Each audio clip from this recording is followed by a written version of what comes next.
I will welcome the audience and introduce the topic.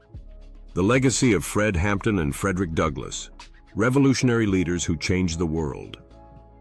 Explain the purpose of this presentation. To explore the impact of these two remarkable figures, their youthful dedication to justice, and the lessons we can learn from them today.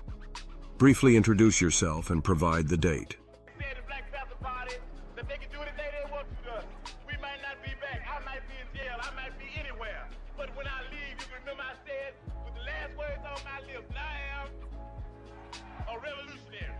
And you're going to have to keep on saying that. You're going to have to say that I am a proletarian. I am the people. I'm not the pig. You got to make a distinction. And the people are going to have to attack the pig. The people are going to have to stand up against the pig. That's what the Panthers are doing. That's what the Panthers are doing all over the world. The objective of this presentation is to examine Fred Hampton's legacy as a revolutionary leader and connect it to the historical struggles for justice, particularly through the lens of Frederick Douglass's activism. We will discuss how both leaders emerged as powerful voices at a young age, and how their work remains relevant in the ongoing fight for justice. Fred Hampton was born in Chicago on August 30th, 1948. By his early 20s, he became the chairman of the Illinois chapter of the Black Panther Party. He focused on racial justice, economic equality, and community programs. Despite being only 21 years old when he was assassinated, his contributions left a lasting impact on the fight for Black empowerment and justice.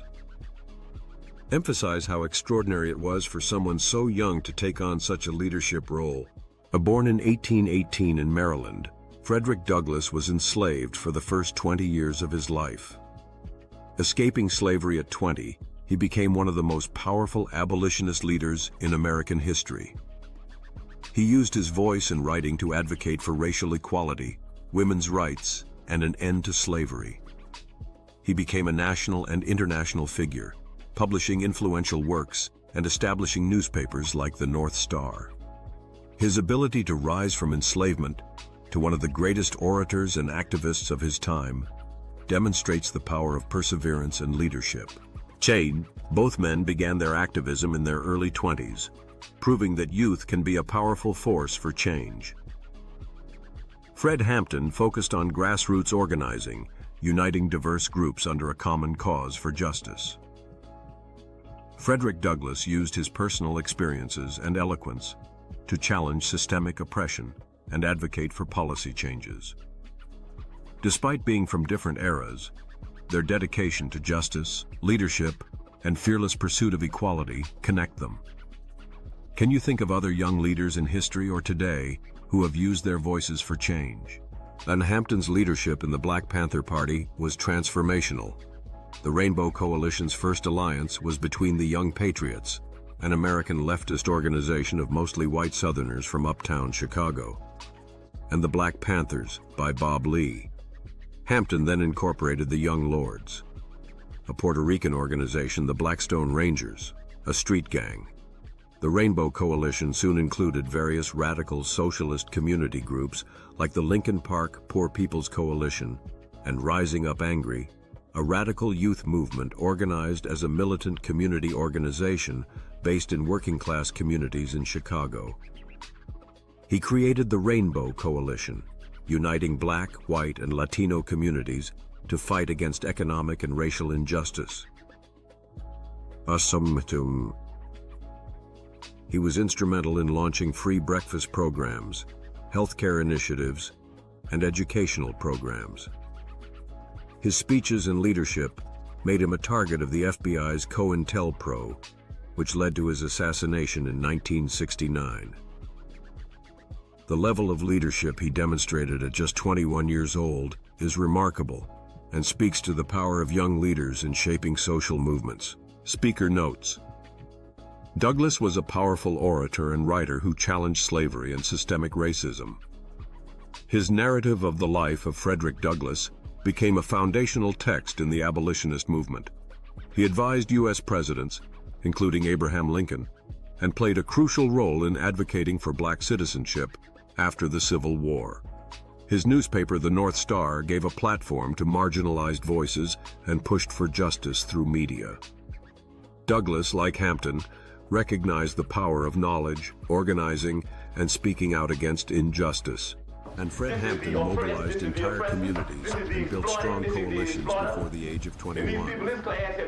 Frederick Douglass began his work as an abolitionist at 20 and never stopped advocating for justice. This highlights the importance of young voices in modern movements for justice, proving that age does not limit one's ability to lead. Encourage reflection. What are some ways young people today can use their voices to push for change? They want to keep you thinking that he's your enemy. Why? Because if ever you would throw away that question of racism and start into dealing with a little logic, there would be no one else you could attack other than Henry and other than Tricky Dicky Nixon. Both Hampton and Douglass show that young leaders have historically been at the forefront of change. Although Hampton was assassinated, his vision continues to inspire movements like Black Lives Matter. His coalition-building approach influenced modern community activism and social justice initiatives. Frederick Douglass's legacy also remains strong, shaping conversations on civil rights, social justice, and education. Fred Hampton and Frederick Douglass were young revolutionary leaders who fearlessly fought for justice. Their leadership, despite different historical contexts, shared common themes of resistance, coalition building, and empowerment. Their work remains relevant, showing us that young leaders have the power to drive change. How did Fred Hampton's age influence his leadership style and impact? 2. In what ways can young leaders today draw inspiration from both Fred Hampton and Frederick Douglass? 3. What lessons can be applied from their struggles to today's movements for racial and social justice? End with a call to action. Let's take inspiration from these leaders and consider how we can contribute to the ongoing fight for justice in our own communities.